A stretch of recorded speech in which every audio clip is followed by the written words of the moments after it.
Australia का पढ़ाई का वीज़ा रिजेक्ट क्यों होता है? अगर आपका वीज़ा रिफ्यूज़ हुआ है, आपके मन में बहुत सारे सवाल है, यार मेरा वीज़ा रिफ्यूज़ क्यों हुआ? अगर आप अपनी रिफ्यूज़ल लेटर पढ़ेंगे उठा के, उसमें लिखा होगा you will not come back. आपका एजेंट कहता जी एम्बेसी ने बोला है कि आप वापस नहीं आएंगे। क्या आपने कभी सोचा है आज तक लाखों लोग ऑस्ट्रेलिया में पढ़ने गए, क्या वो सब वापस आए थे? एम्बेसी को भी पता है आपने वापस नहीं आना, आपको भी पता है आपने वापस नहीं आना। इतने रुपए खर्च के कोई भी बंदा वहाँ पे रुकता नहीं है। हर बंदे को रुकना है, कोई वापस आने के लिए अप्लाई नहीं करता। अब आपकी फाइल में रिफ्यूजल लेटर में लिखा आ गया कि आप वापस नहीं आएंगे, ये कोई रीज़न नहीं होता वीज़ा रिफ्यूजल का। जब आपकी फाइल के अंदर कुछ कमी होती है, आपको एक ऑफिसर ने वीज़ा रिजेक्ट करना है, तो उसने आपकी फाइल के टॉप पे लिख देना कि आपका वीज़ा इसलिए मंजूर किया जा रहा है कि आप वापस नहीं आएंगे। मेरे पास बहुत सारे ऐसे सवाल होते हैं, रीजंस होते हैं जिन वजह से वीज़ा नामंजूर होता है। आपकी फैमिली की इनकम कम हो सकती है, आपकी प्रॉपर्टी के कागज नहीं लगाए, आपने एसओपी खुद नहीं बनाई, या आपका कोई ना कोई सगा भाई बहन वहाँ पे रहता है, वापस आने का कोई रीज़न नहीं दिया आपने, एजेंट से फंड शो करा लिया। ऐसे बहुत सारी गलतियां करते हैं लोग जो वीज़ा रिफ्यूज़ल का कारण बनती हैं। आपको वीज़ा क्यों नहीं मिला, बहुत सारे आपको सवाल हैं। मेरे साथ मेरे साथी हैं जो हमारे से सवाल पूछेंगे। जो आपके सवाल हैं मैं एक एक करके जवाब देने की कोशिश करूंगा। इस वीडियो को अंत तक देखेंगे, आपको ये पता लग जाएगा ऑस्ट्रेलिया का वीज़ा क्यों रिफ्यूज़ हो रहा है और लेने के लिए आपको क्या करना है। भाई सर ऑस्ट्रेलिया में पढ़ रहा है जी, तो क्या सिबलिंग को, जैसे मैंने जाना है या मेरे छोटी सिस्टर ने जाना है, तो क्या उनको वीज़ा मिल सकता है? वीज़ा रिफ्यूज़ल का सबसे बड़ा रीज़न बताऊं, अगर आपका एक भाई बहन ऑस्ट्रेलिया में पढ़ रहा है और दूसरे ने अप्लाई किया है, जब कोई बच्चा यहाँ से पढ़ने के लिए जाता है, वो यहाँ से लिख के दे के जाता है मैं 3 साल के लिए पढ़ने के लिए जा रहा हूँ, उसको डिग्री में दाखिला मिलता है। वहाँ जाके वो कॉलेज कोर्स चेंज कर लेता है। वहाँ जाके कॉलेज चेंज करना, कोर्स चेंज करना एक अपराध है, ये अपराध की श्रेणी है।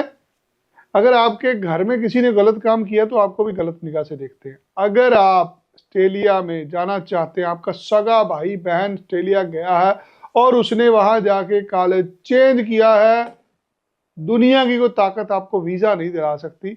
अगर आपका रिफ्यूज़ल हुआ है, चेक करिए कि आपका सगा भाई बहन ऑस्ट्रेलिया में तो नहीं रहता, कहीं उसने जाके कॉलेज तो नहीं बदला था। अगर आप नई एप्लीकेशन डाल रहे हैं, आपका सगा भाई बहन वहां पर रहता, मत अप्लाई करिए, आपको वीज़ा नहीं देंगे।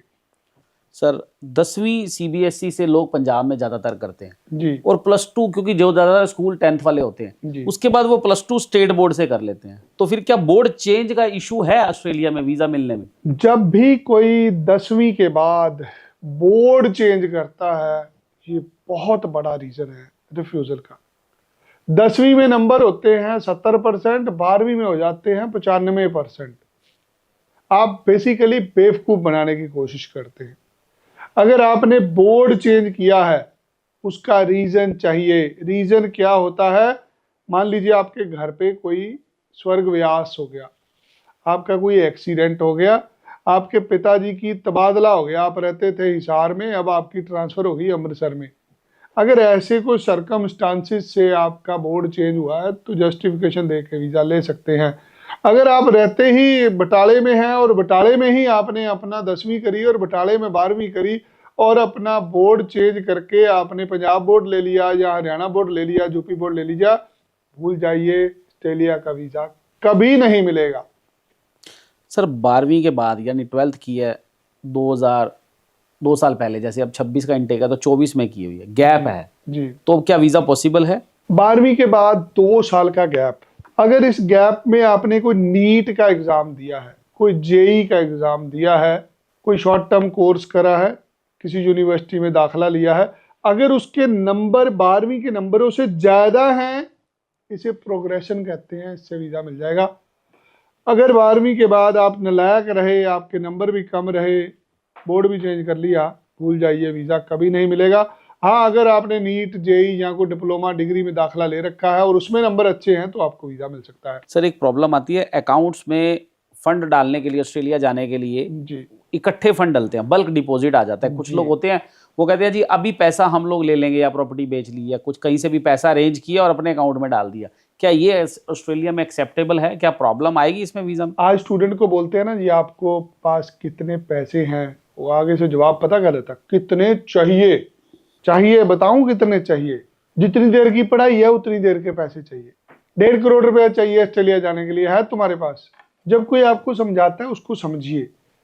अगर आपको ऑस्ट्रेलिया जाना है, आप बल्क डिपॉजिट डाल रहे हैं, आप एक नया खाता खोल के उसमें पैसे डालिए, भूल जाइए, वीजा कभी नहीं मिलेगा। अगर आपका वीजा रिफ्यूज हुआ, चेक कर लीजिए, आपके बैंक के अंदर बल्क डिपॉजिट की एंट्री है, आपने 20 लाख 25 लाख रुपए इकट्ठा डाल दिए, उसका सोर्स मांगती है ऑस्ट्रेलियन एम्बेसी। आपने कोई प्रॉपर्टी बेची थी, आपने कोई म्यूचुअल फंड बेचे हैं, आपने कोई एफडी तुड़वाई है, जहां आपने कोई सोना बेचा है, जहां आपको कोई गिफ्ट मिले हैं पैसे कहीं से, किसी तरह का प्रूफ है बल्क डिपॉजिट का, तो डिपॉजिट चलेगा। अगर नया खाता खोल के किसी फाइनेंसर से पैसे लेके डाल रहे, भूल जाइए, ऑस्ट्रेलिया का वीजा कभी नहीं मिलेगा। सर हमारे पंजाब में, हरियाणा में, नॉर्थ इंडिया में ज़्यादातर लोगों का सोर्स ऑफ इनकम एग्रीकल्चर है जी। तो क्या एग्रीकल्चर इनकम एक्सेप्ट होगी या नहीं होगी? अगर आप खेती बाड़ी करते हैं तो इसे बहुत नेगेटिव तरीके से देखा जाता है, क्योंकि आप दस्तावेज नहीं देते। आपको एग्रीकल्चर इनकम की इनकम टैक्स रिटर्न भरनी है, उस पर कोई टैक्स नहीं है। आप क्या फसल बीजते हैं वो आपके जे फॉर्म पे लिखा होता है।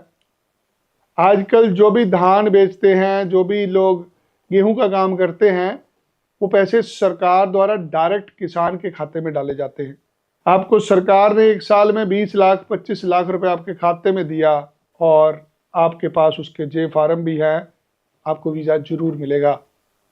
आप खेती बाड़ी बोल रहे हैं, आपके पास 2 एकड़ जमीन है, वो भी आपने ठेके पे दे रखी है, भूल जाइए, ऑस्ट्रेलिया में एग्रीकल्चर इनकम पर वीजा नहीं ले सकते। आप 2 एकड़ 4 एकड़ की जमीन पर इनकम टैक्स की रिटर्न आप 50 लाख की भी भर सकते हैं, बट पैसे वो माने जाएंगे जो आपके बैंक में आए हैं।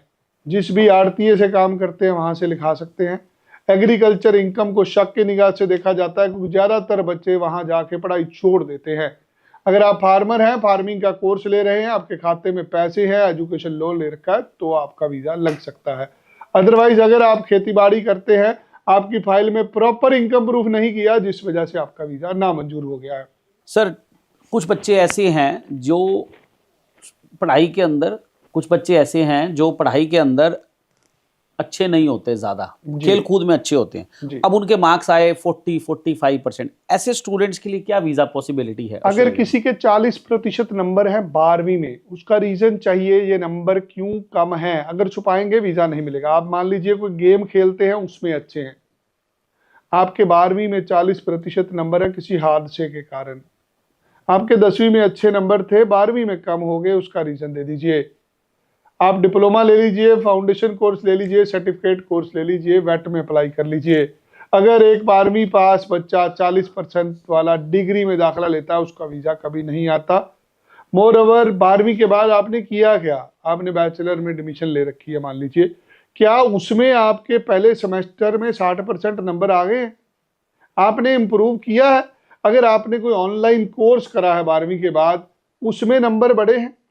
एक नालायक आदमी किसी रीजन से नालायक होता है, मान लीजिए आप नालायक हैं, 10वीं में भी नालायक हैं, 12वीं में नालायक हैं, आपने कोर्स कौन सा लिया है, आपने क्यों लिया है? मान लीजिए आपने कोई स्किल्ड का कोर्स ले लिया, आपको उसके बारे में क्या पता? आपके पिताजी से मोटिवेशन मिलती है, कहाँ से मिलती है? आप खाना अच्छा बनाते हैं, इसलिए आपने शेफ का कोर्स लिया है। 40% नंबर से ऑस्ट्रेलिया जाया जा सकता है, अगर आपके पास जस्टिफिकेशन हो कि इस दौरान आपने किया क्या और अब आप इंप्रूवमेंट कर रहे हैं। अगर अभी पढ़ाई खत्म हुई है, 40% नंबर है, उसके बाद कुछ नहीं किया, तो भूल जाइए, आप ऑस्ट्रेलिया नहीं जा सकते। सर उन स्टूडेंट्स के लिए क्या ऑप्शन है जिन लोगों ने अपनी 12th के अंदर आर्ट्स के सब्जेक्ट ले रखे हैं, उनको वीजा कैसे मिलेगा? आर्ट्स एक कला का क्षेत्र होता है। अगर आप आर्ट्स से पढ़े हुए हैं तो आपको कोर्स की प्रोग्रेशन दिखानी है। आप जो कोर्स ले रहे हैं ऑस्ट्रेलिया में, पहले 2 महीने लगा के उसका कोई ऑनलाइन कोर्स कर लीजिए। आपको मोटिवेशन कहाँ से मिली? आप आर्ट से पढ़े हैं, आपके पिताजी का फार्मिंग का बिजनेस है, आप फार्मिंग का कोर्स ले लीजिए। आप आर्ट से पढ़े हैं, आपके पिताजी मुनीम का काम करते हैं, आप अकाउंट का कोर्स ले लीजिए। मोर ओवर आपको एसओपी के अंदर दिखाना पड़ता है आपने ये कोर्स क्यों लिया। आप आर्ट्स का कोर्स करे हैं, आप एसओपी में लिखिए मैंने गलती से ले लिया, अब मुझे लगता है कि मैं ज़िंदगी में नौकरी करनी है और नौकरी के लिए मुझे बिजनेस के कोर्स ही चाहिए, तो आप बिजनेस का कोर्स ले सकते हैं, बट जस्टिफिकेशन के साथ, रीज़न के साथ। किसी के बहकावे में आके किसी एजेंट के पास चले गए, आर्ट्स से पढ़ाऊँ करा ला मैं वीज़ा ले दूंगा बिजनेस में, नहीं मिलेगा। आर्ट्स के बच्चे को तो ही वीज़ा मिलेगा अगर वो बताएगा उसने आर्ट्स क्यों ली, या आर्ट्स से रिलेटेड कोर्स लेगा जो पढ़ाई में उसके नंबर है। आर्ट्स वाला बच्चा 12वीं में जिस सब्जेक्ट में सबसे ज़्यादा नंबर है उसी को पढ़ने के लिए जाएगा तो वीज़ा लिया जा सकता है। सर एसओपी के बेस पे भी क्या वीज़ा रिफ्यूज़ होता है? ऐसी क्या प्रॉब्लम है एसओपी में जो बच्चे गलतियां कर लेते हैं? जिसका भी वीज़ा रिफ्यूज़ हुआ है वो दोबारा ले सकता है अगर वो एसओपी खुद लिखे। अगर आपका वीज़ा नामंजूर हुआ चेक कर लीजिए, आपकी स्टेटमेंट ऑफ पर्पज़ आपके एजेंट ने लिखी होगी। एसओपी एक ऐसा फॉर्मेट है जिसपे आपकी सारी जीवन के बारे में लिखा जाता है। आप कहाँ पैदा हुए, किन हालातों में बड़ा हुए, 10वीं 12वीं में आपने क्या किया, आप क्यों वापस आएंगे, आपकी रुचि क्यों है पढ़ने के लिए, आपके माँ बाप के पास पैसे हैं, आपकी पढ़ाई पे पैसे कौन लगा रहा है, इनकम प्रूफ क्या है, ऐसे सारी चीज़ें दिखाएंगे एसओपी के अंदर तो वीज़ा मिलेगा। अगर एजेंट ने आपकी एसओपी लिखी है तो वीज़ा नहीं लगेगा। रिफ्यूज हो चुके हैं, दोबारा वीज़ा लेना चाहते हैं, एसओपी खुद लिख लीजिए, वीज़ा मिल सकता है। सर वीज़ा के लिए कौन कौन से इनकम प्रूफ एक्सेप्टेबल ऑस्ट्रेलिया के लिए? ऑस्ट्रेलिया में वीज़ा लेने के लिए इनकम प्रूफ आज के दिन बहुत ज़्यादा मैंडेटरी है। खाली इनकम टैक्स की रिटर्न से काम नहीं चलेगा। इनकम टैक्स की रिटर्न है 8 लाख की, क्या आपके खाते में 8 लाख रुपए कभी आया है? आपका सैलरीड अकाउंट है, आपका करंट अकाउंट है, आपका बैंक का अकाउंट कौन सा है जिसमें पैसे आ रहे हैं, आपको फंड कौन शो कर रहा है, आपको फसल खरीद रहे हैं, बेच रहे हैं। बहुत सारे ऐसे काम होते हैं जिनके प्रूफ नहीं होते।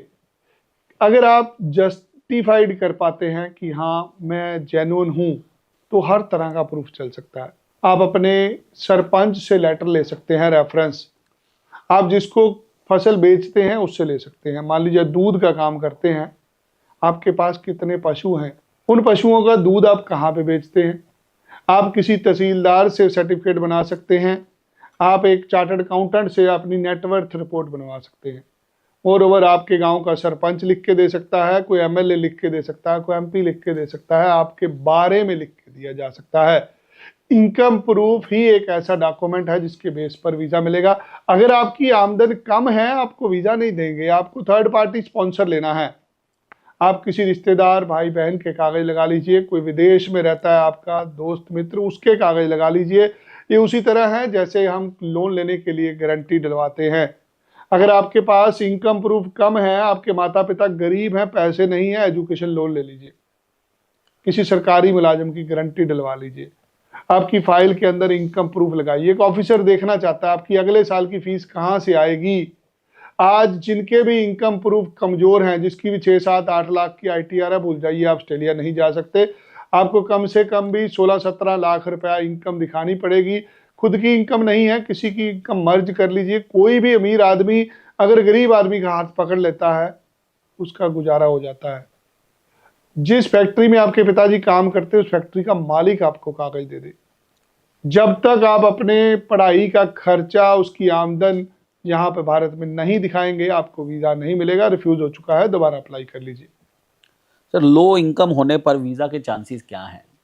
अगर आपकी आईटीआर 6-7 लाख रुपए की है, नील की आईटीआर है, भूल जाइए, वीज़ा नहीं मिलेगा। आज सबसे बड़ा कंसर्न ही यही है कि लोगों की इनकम नहीं है। आपके बच्चे की पढ़ाई का 1 साल का खर्चा 30 लाख रुपए है, आपकी आमदन है 6 लाख रुपए की, बाकी 24 लाख कहाँ से आएगा? रोटी कहाँ से खाएंगे आप? मान लीजिए आपके पास पैसे जोड़े हुए हैं, कल को किसी तरह की भी कोई इमरजेंसी हो जाती है, आपके माँ बाप पैसे कहाँ से भेजेंगे? एक ऑफिसर अगले 3 साल की पढ़ाई का खर्चा चाहता है, उसके अकॉर्डिंगली इनकम चाहता है। आपके पिताजी गरीब हैं, अपने किसी अमीर दोस्त के भाई बहन के कागज साथ में लगाइए। अगर आपकी इनकम 6, 7, 8 लाख की है, भूल जाइए, ऑस्ट्रेलिया का वीज़ा कभी नहीं मिलेगा। आज वीज़ा सिर्फ उन लोगों के मिल रहे हैं जिनकी परिवार की आमदन 25 से 30 लाख रुपए है, खुद की नहीं है। किसी विदेशी रिश्तेदार के कागज लगाइए। अगर आपका कोई रिश्तेदार कनाडा में है, अमेरिका में है, ऑस्ट्रेलिया में, न्यूजीलैंड में, यूरोप में, यूके में, कहीं पे भी है, उससे फाइनेंशियली कागज ले लीजिए, उसके कागज लेके उससे एफिडेविट ले लीजिए, उससे वीज़ा लग सकता है। अदरवाइज कमज़ोर इनकम पर वीज़ा नहीं मिल रहा। सर, ऑस्ट्रेलिया जाने के लिए स्टडी वीज़ा पे स्टूडेंट्स को एक्चुअल फंड कितने दिखाने हैं? ऑस्ट्रेलिया जाने के लिए 1 साल की पढ़ाई की फीस, 1 साल के लिविंग एक्सपेंस आपके पास लिक्विड होने चाहिए, जो कि रकम बन जाती है 30 से 35 लाख रुपया। 35 लाख ये दिखाना है, अगले साल की फीस कहाँ से आएगी उसका सोर्स देना है, अगले साल आपकी पढ़ाई पर पैसे कौन खर्चेगा, उसका फाइनेंशियल एफिडेविट चाहिए, उसकी इनकम के कागज चाहिए। अगर आपके पिताजी सरकारी मुलाजिम हैं, उनको हर महीने तनख्वाह मिलती होगी, वो दिखा सकते हैं। अगर आपके पास 20 एकड़ ज़मीन है, उस पर हर साल आप 15 लाख 20 लाख रुपए कमाते हैं, वो भी दिखा सकते हैं। कोई चार्टर्ड अकाउंटेंट आपके बारे में लिख के दे सकता है। आपको एक चार्ट बनाना है जिसमें लिखना है पहले साल की फीस, दूसरे तीसरे साल की कुल रकम कितनी लगेगी और आपके पास कितनी है बाकी की ज़मीन जायदाद है। एक ऑफिसर ये देखना चाहता है अगले साल के पैसे कहाँ हैं। जब तक ये चीज़ें नहीं दिखाएंगे वीज़ा नहीं मिलेगा। चाहते हैं वीज़ा लेना, रिफ्यूज़ल हो चुका है, पारदर्शिता से दोबारा अप्लाई कर लीजिए, वीज़ा मिल जाएगा। ऐसे बहुत सारे और सवाल आपके मन पे हैं। अगर आपका वीज़ा नामंजूर हुआ है, यही रीज़न है, इसके अलावा और कोई रीज़न नहीं है। जब तक फाइल खुद नहीं बनाएंगे तब तक वीज़ा नहीं लगेगा। चाहते हैं रिफ्यूज़ल के बाद अप्लाई करना, स्क्रीन पर दिए गए नंबर पर कॉल करके मुझे दफ्तर आके मिले। धन्यवाद। जय श्री राम।